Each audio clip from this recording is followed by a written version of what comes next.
তা হেরি সুধাকর মুরছি চরণে পড়ু রহু দর্শন করুক ধারে। চাঁদের একটা মনে মনে অহংকার ছিল যে আমাকে নিয়ে কবিরা কাব্য রচনা করে, আমাকে নিয়ে কবিরা কল্পনা করে। চাঁদকে নিয়ে অনেক গান আছে বাবা, অনেক কাব্য রচনা করেছেন কবিরা চাঁদকে নিয়ে। তো চাঁদের একটা মনে মনে অহংকার ছিল যে আমি কত দেখতে সুন্দর, আমাকে নিয়ে কবিরা কাব্য রচনা করে। এটা একটা তার মনে মনে অহংকার ছিল। আচ্ছা ধরো এই আসলে একজন মা গান শুনতে এসেছেন যে দেখতে খুব সুন্দরী, এবার অনেক সুন্দর দেখতে সেই মা। তো সে কি করে বসবে বললো, তো মাথাটা নিচু করে বসবে, মাথাটা উঁচু করে বসবে, সেইভাবে ঘুরিয়ে ঘুরিয়ে উঁচু হয়ে বসবে যে আমি কত তোরা অত সুন্দরী বলিস, আমি কত সুন্দরী আমাকে দেখ, এইভাবে উঁচু হয়ে হয়ে বসবে, মাথাটা উঁচু করে বসবে। আবার ধরো এই আসলে আর একজন আসছে, সেই মা দেখছে কি আর একজন আসছে, সে তো আমার থেকে আরো অনেক দেখতে আরো বেশি সুন্দরী, আরো অনেক সুন্দর। সে তখন কি করবে বলেন তো, মাথাটা তখন সে তখন মাথা নুকোবে, কেননা তার থেকে আরো দেখতে বেশি সুন্দর একজন সুন্দরী একজন এসে বসেছে। তাহলে সে কি করবে, তখন মাথাটা নুকোবে। তাই চাঁদেরও তাই হলো, চাঁদের মনে মনে একটা অহংকার ছিল আমি দেখতে সুন্দর, আমাকে নিয়ে কবিরা কাব্য রচনা করে। কিন্তু চাঁদ যখন আমার গৌর রূপে নয়ন দিল, চাঁদ মনে মনে ভাবলো আহা, সবাই বলছে নবদ্বীপে নাকি গৌর চাঁদের উদয় হয়েছে, তা একবার দেখি তো দেখতে কেমন হয়েছে। চাঁদ যখন আকাশ থেকে গৌর চাঁদকে দেখলো, ও মা চাঁদের কি হলো জানেন, আকাশে কি হলো, হেরি সুধাকর মুরছি চরণে পড়ো, মুরছি আকাশে মূর্ছা গেল, মানে অচৈতন্য হয়ে গেল। অচৈতন্য হয়ে একবারে মাটিতে এসে পড়লো। আপনাকে ধরুন একটা বিজ্ঞানী একটা যন্ত্র আবিষ্কার করেছে যে আপনাকে সেই যন্ত্রে সেটা উড়ে যাবে, আপনাকে একটা রিমোট দিয়ে বলেছে এই সুইচটা টিপে উড়ে যাবে, এই সুইচটা টিপে আবার নিচে নেমে আসবে। এবার আপনি সেই যেটা টিপলে উপরে উঠবে, সেটা টিপে উপরে উঠে গেলে এবার হলো কিনা আপনার ধরুন ফিটের রোগ আছে, এবার আকাশে গিয়ে আপনি ফিট হয়ে গেলেন, তাহলে তখন তার সুইচটা টিপতে পারছেন না। তখন এবার আস্তে আস্তে যখন সে আকাশ থেকে যখন ঘুরতে ঘুরতে ঘুরতে ঘুরতে মাটিতে এসে পড়বে, তাহলে কি হবে, দেহটা থাকবে, দেহটা চূর্ণ বিচূর্ণ হয়ে যাবে। তাহলে চাঁদ যখন আকাশ থেকে মাটিতে পড়লো, চাঁদেরও তাই হলো, দেহটা খন্ড খন্ড হয়ে গেল। কিন্তু চাঁদের মৃত্যু হলো না, চাঁদ কটা খন্ড হলো, 10টা খন্ড হলো। 10টা খন্ড হয়ে গৌর চরণে দুটি পায়ে 10টা মাকে 10 টুকরো চাঁদ আজ গৌর চরণে আশ্রয় দিল। ওগো গৌর চরণে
গৌরমায় রাখবো বলে, তাহলে তার সঙ্গে গৌরমুখীর কি করে তুলনা হবে? চাঁদের সঙ্গেও তুলনা হলো না। বলে এইবার আর একটা জিনিসের নাম করবো, তুই আর না করতে পারবি না। ওরে সুবর্ণ ওরে হেরি দিল সুবর্ণ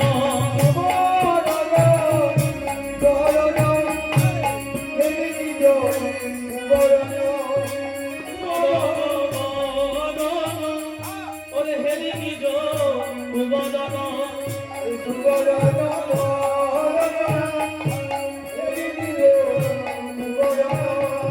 ওরে মানিয়া পরম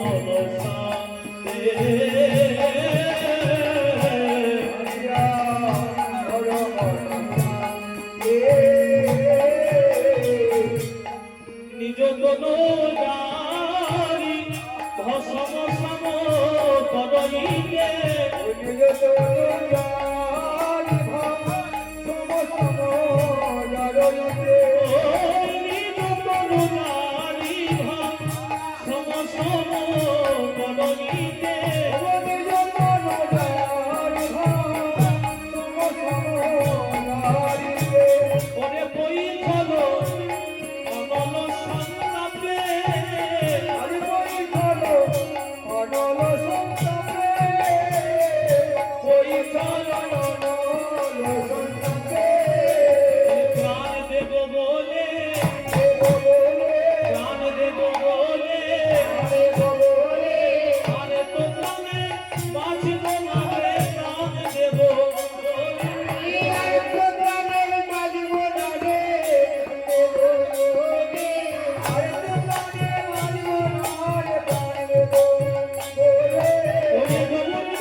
আচ্ছা মায়েরা সুবরণ মানে কি বলুন তো?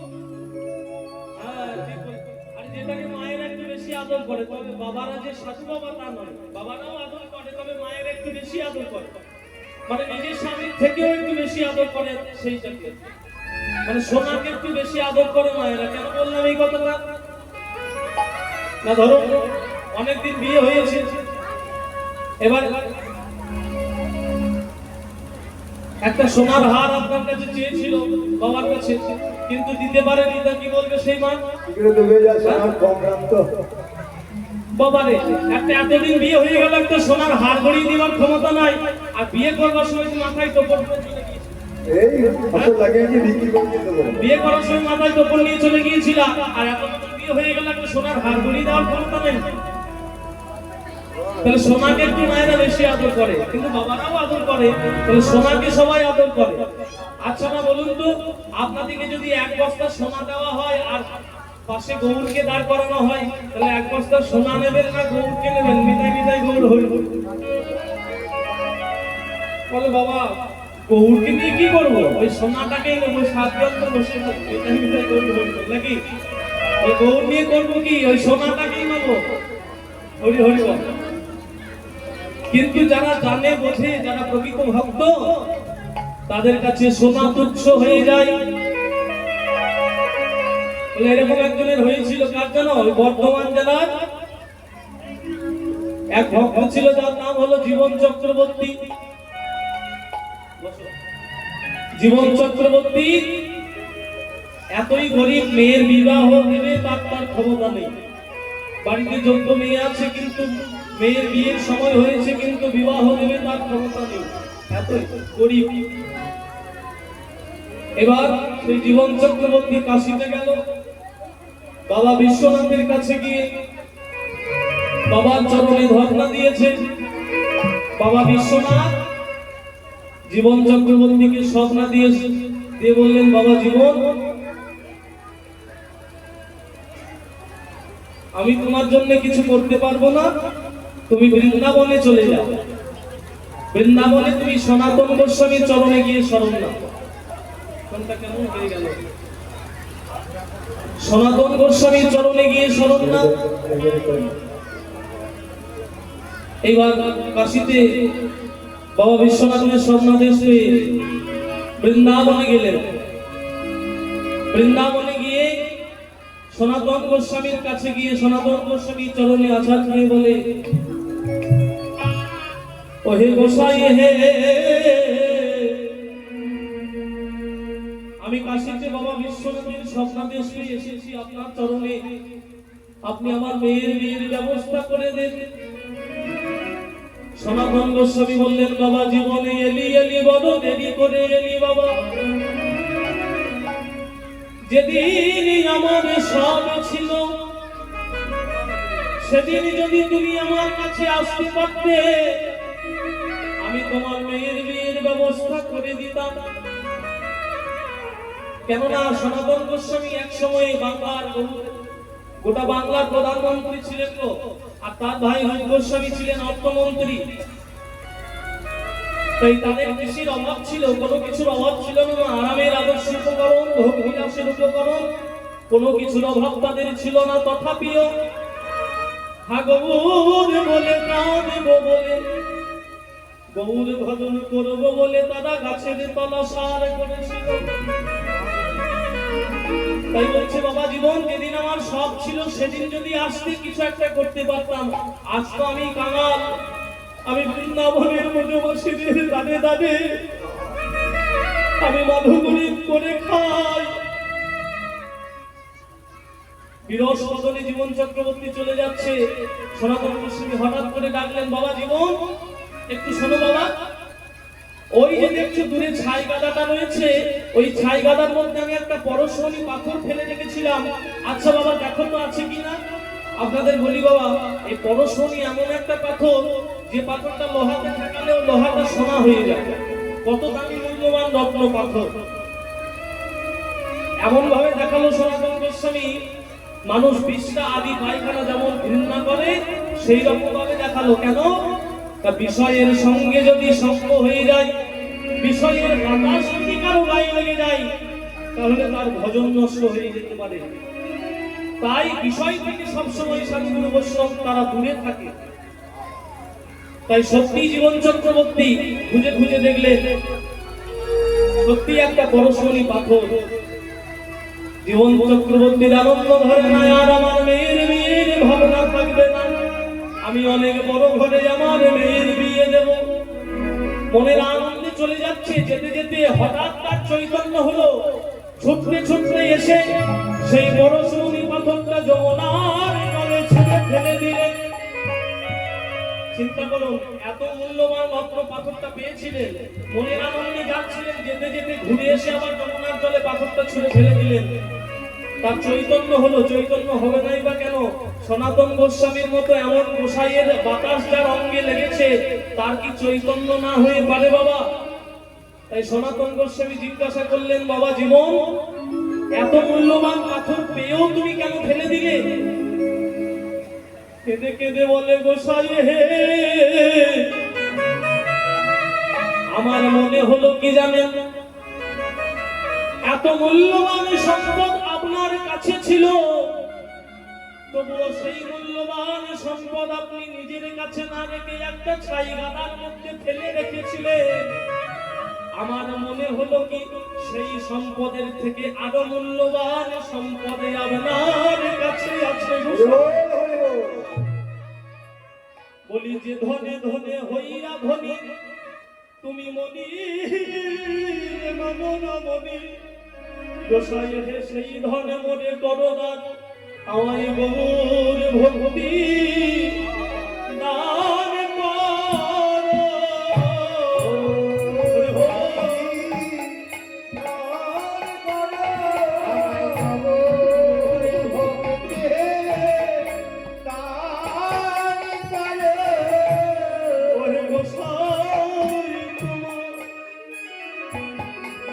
গোসাই তোমার চরণে ধরি, আমায় আমায় গৌর ভক্তি দান করো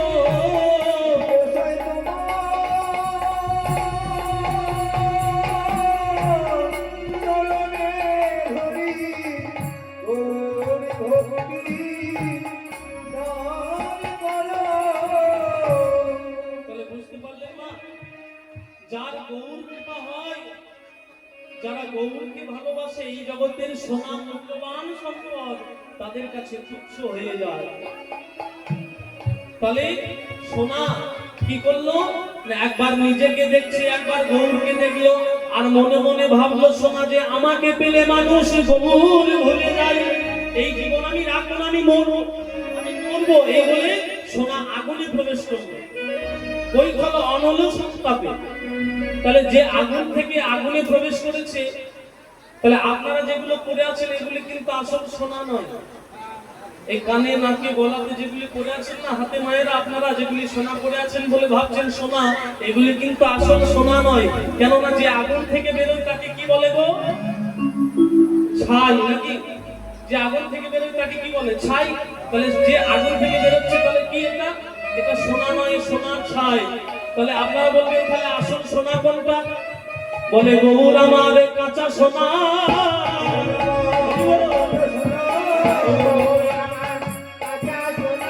তোমরা করো গৌরের উপাসনা, গৌর আমার কাঁচা সোনা।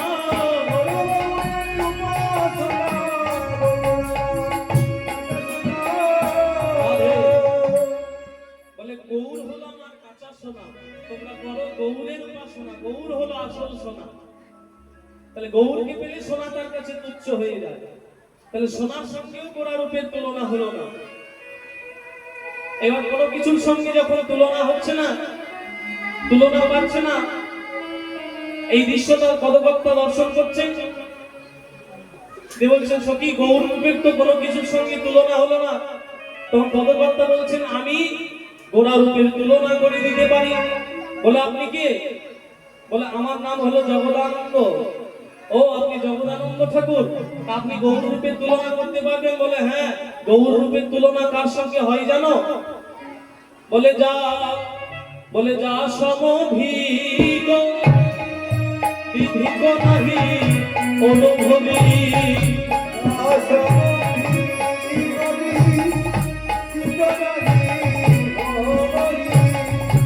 ও গো তুলনা দি মাননা দি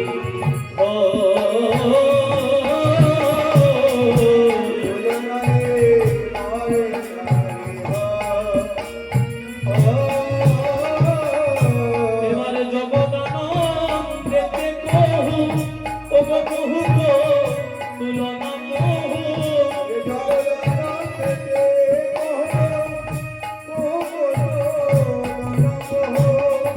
আমার নিরূপম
নিরুপম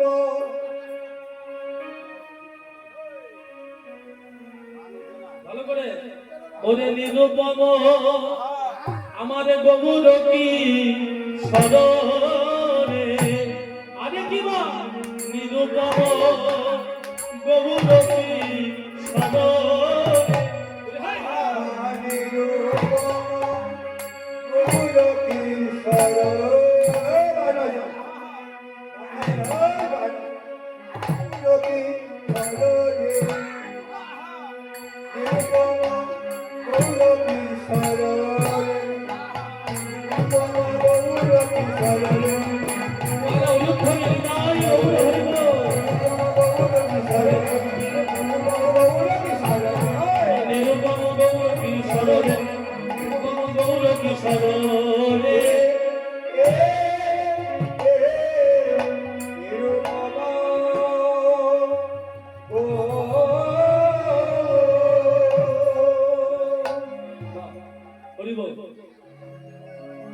এতক্ষণ আমরা গৌর কথা শুনলাম, এবার চলুন। হ্যাঁ, উনিও কিন্তু শীত লাগিয়ে বটে, দেখছেন না এত নাম ধাম করছে, হরি হরি বল। খুব ভালো, খুব ভালোবাসে আমাকে আমাদের কাকু। হ্যাঁ, এবার যাই হোক, হরি বল। এবার চলুন আমরা বৃন্দাবনে যাই। তা বৃন্দাবনে কোন কোন কোন মায়েরা যাবেন একটু উলুম ধ্বনি দেন তো দেখি। হায় হায় রে, আমি বললাম কি আর বললে? আমি বলছি যে কারা কারা যাবে না একটু উলুম ধ্বনি দাও দেখি। সবাই উলুম ধ্বনি দাও। তাহলে তোমরা যাবে না নাকি? বাহ বাহ, তাহলে যাবো না কেন? কি কষ্ট? আমাদের দয়াল নিতাই চাঁদ আমাদের একটা ট্রেন দান করেছে গো। গৌরহরি একটা ট্রেন দান করেছে, সেটার নাম কি? প্রেম ভক্তি এক্সপ্রেস। সেই প্রেম ভক্তি এক্সপ্রেসের টিকিট দিচ্ছে কে? আমার দয়াল নিতাই চাঁদ। দয়াল নিতাই চাঁদ কৃপা করে যে ভক্তকে টিকিট দেবে সে আমার গৌরের প্রেম ভক্তি এক্সপ্রেসে চেপে নবদ্বীপ থেকে বৃন্দাবনে যেতে পারবে। তাই আজকে অগণিত ভক্তকে আমার নিতাই চাঁদ কৃপা করে টিকিট দিয়ে দিয়েছে, আমরা ট্রেনে উঠেও পড়েছি। তাই চলুন এবার জয় ধ্বনি ধ্বনি করতে করতে নামটা প্রবেশ করি। আজ চলো চলো চলো আমরা করি দর্শন, ওগো জয় রাধে জয় কৃষ্ণ জয়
ভগবানের সেবা দেবেন, কিন্তু নিজেকে যেন মা যশোমতী বলে ভাববেন না। কেন? মহাজন বলছে জয় জয় মা যশোদা স্নেহের শিরোমণি।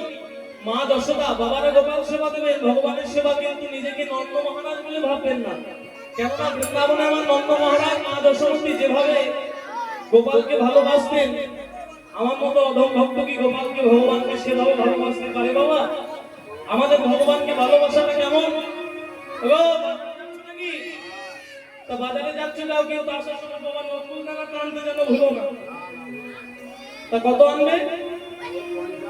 হ্যাঁ, খুব ওই অল্প অল্প স্বল্প নিয়ে আসবে। হ্যাঁ, আর ছোট দানাটা আনবে, মোটা দানাটা আনবে না, ছোট দানা আনবে যেন বেশি দিন চলতে পারে। এবার সেই দুটি নকুল দানা দিয়ে ধূপকাঠি ধরিয়ে ঠাকুর ঠাকুর ঠাকুর ঠাকুর করে আমাদের কত ভক্তি ঘন ঘন চিত্তে ভগবানের কাছে ভক্ত চাইছে কি, ঠাকুর আমার ছেলেটা মাধ্যমিক পরীক্ষা দিচ্ছে, ঠাকুর যেন রেজাল্টটা ভালো হয়। দিয়েছে কি দুটি নকুল দানা, হরি বল। চিন্তা করে দেখুন, চাইছে কত কিছু। দেখুন ছেলেটা মাধ্যমিক পরীক্ষা দিচ্ছে, রেজাল্টটা যেন ভালো হয় ঠাকুর, আর বাড়িটা একতলা আছে যেন দোতলা করতে পারি, তাহলে খুব ভালো হয়। সবই তো তুমি দিয়েছো, একটা 4 চাকা হলে ভালো হয়। হ্যাঁ, হরি বল হরি বল।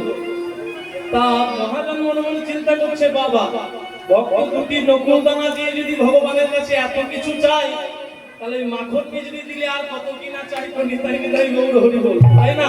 তা আমাদের ভক্তিটা এরকম স্বার্থের প্রেম। এটা কিন্তু প্রেম নয়। কৃষ্ণেন্দ্রীয় প্রতিবাঞ্ছা তারে বলে, কৃষ্ণেন্দ্রীয় প্রতিবাঞ্ছা তারে বলে প্রেম। কৃষ্ণের সুখের জন্য কৃষ্ণকে ভালোবাসলে সেটাই হলো প্রেম, আর নিজের সুখের জন্য ভগবানকে ডাকলে সেটাকেই বলছে কাম। তাই মহাজন বললেন কি, জয় জয় মা যশোদা সেহের শিরোমণি, জয় জয় মা যশোদা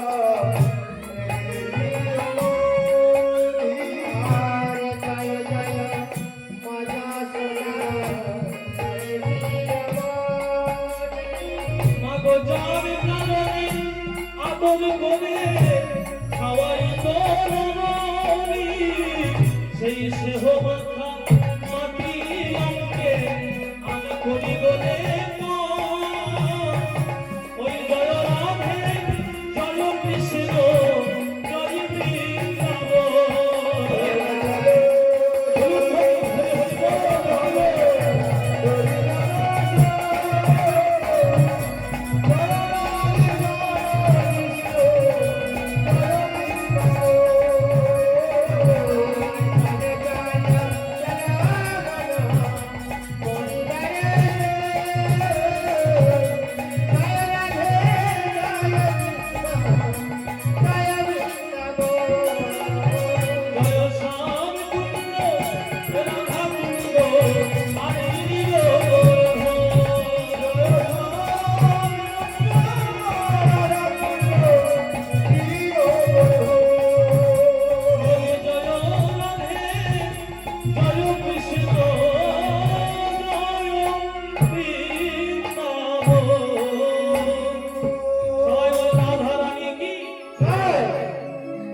সবাই জয় দিচ্ছে কি?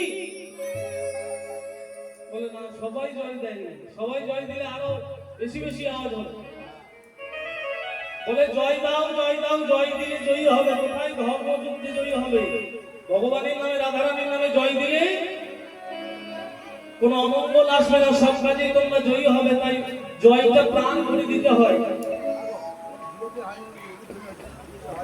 হ্যাঁ, সেই তো উলুধ্বনি কাকু বলছে, উলুধ্বনি করছে না মায়েরা, তাই সকলে মিলে উলুধ্বনি জয়ধ্বনি সবাই মিলে রাধা রানী কি, নিজ নিজ গুরু মহারাজ কি, অনন্ত কোটি বৈষ্ণব কি, জয় জয় শ্রী গুরু প্রেমানন্দে নিতাই গৌর হরি হরি।